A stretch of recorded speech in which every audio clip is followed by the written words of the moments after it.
May masasarap pag-asa bagong luto na malutong na okoy. Ay di malaki na bagong luto na malutong na okoy. Kung may nakita kayo na nagfo-food trip ng nakabarong sa palengke ng Malabon, sana hindi kayo natakot. Ako lang yon na napaibig ng legendary JR, the original okoy.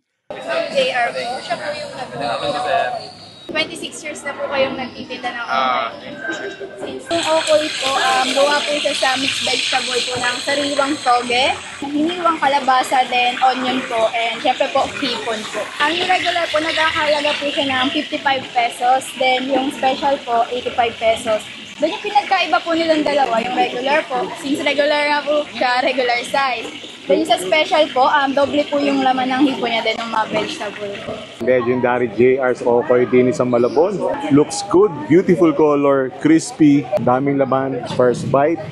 Thank you, Lord.